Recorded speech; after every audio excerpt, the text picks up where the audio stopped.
Alongside Luis Fernandez, Dennis Cox here with you at PNC Arena in the plaza between PNC and Carter Finley Stadium, getting you set for game one here tonight in the Eastern Conference Final.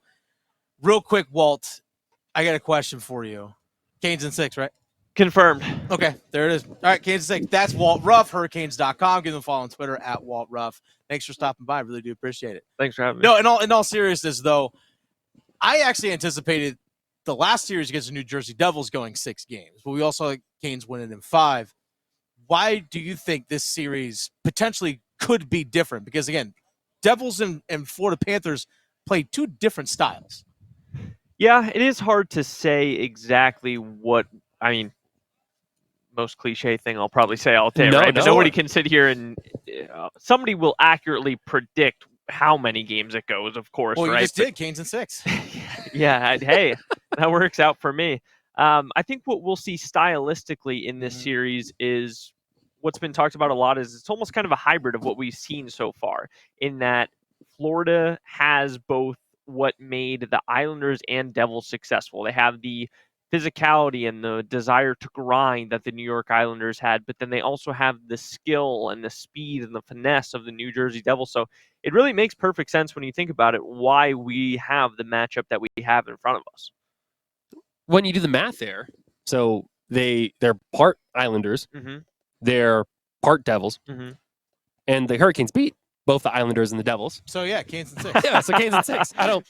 That math is mathing pretty well for me. No arguments. So, and one difference, I guess, that they do have right now, both teams that the Hurricanes have beaten so far in the playoffs had some great goaltending coming into the series, and then the Canes exploited it.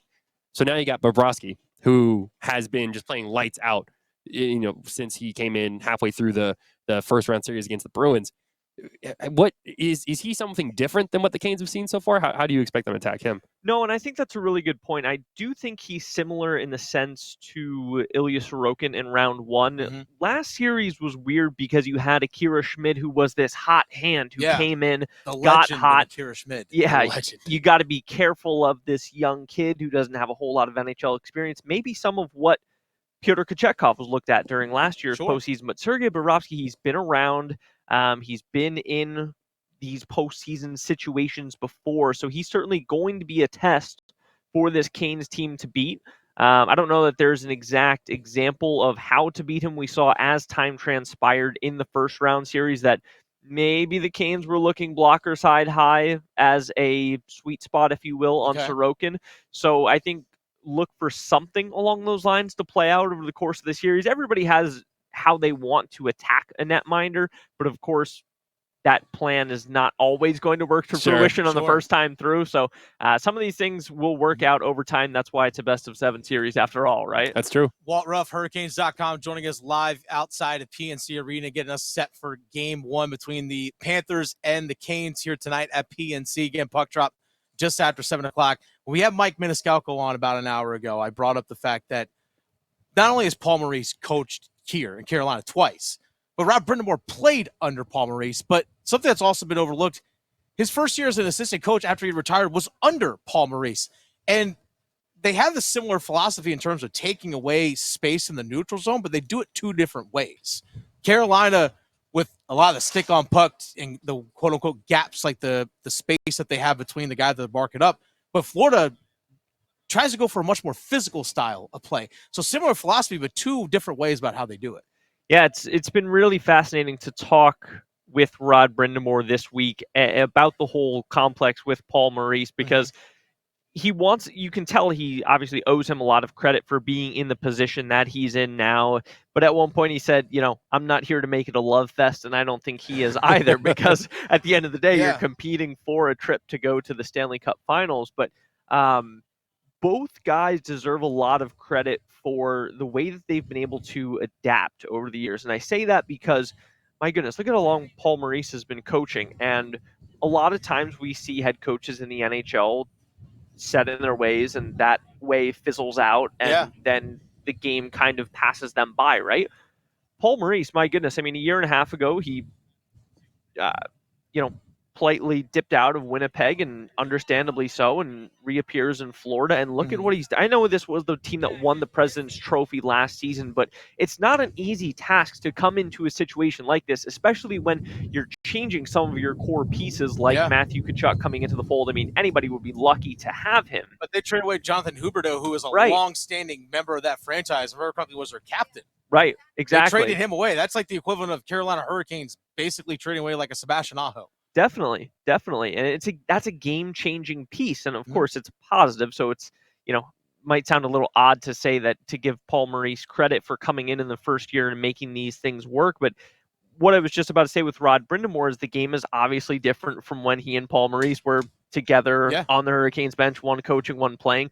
So the fact that these guys continuously adapt to, and Rod Brind'Amour gave a lot of credit to Chris Huffine this week. He called him the smartest man in hockey for these situations where you have to get your video in, you get your pre-scout in. We're going to see a lot of prepared work from this team because it's been a week since their last game. So there's really no surprises. They've been able to cover every in and out of what each team's going to do here. So it will play a big part in who is able to get to their game in game one tonight. Excuse me. It's a good thing they're not playing outside, because it's windy out here right now. Yeah, it's a little windy, but it feels great. It does feel great, especially in my sweater, Dennis. Cool. But I think we've talked a lot in the early part of the postseason about the injury misfortune for the Canes, and now Teuvo Teravainen is back.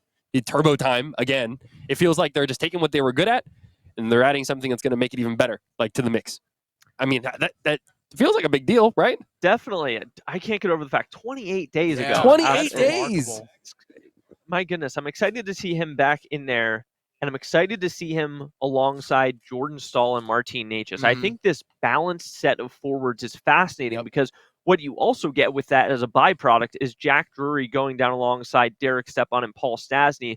And remember how good those three were together, especially early on in the series against the New York Islanders. So and I know it's been their MO all season long, their ability to roll four lines, as they like to say, but they've got four legitimately good trios up front, and that's going to be an X factor in this series because we know sometimes Paul Maurice maybe doesn't roll all four lines, and that's totally okay. A lot of coaches around the league don't rely on their fourth line as much as Rod Brind'Amour does, but when they can come after you wave after wave, like the Hurricanes have this ability to, could make a difference. It's when you have a team that's built like the Hurricanes, who has a deep roster, sometimes bad luck from an injury perspective can help you find new solutions in the future, honestly. Definitely.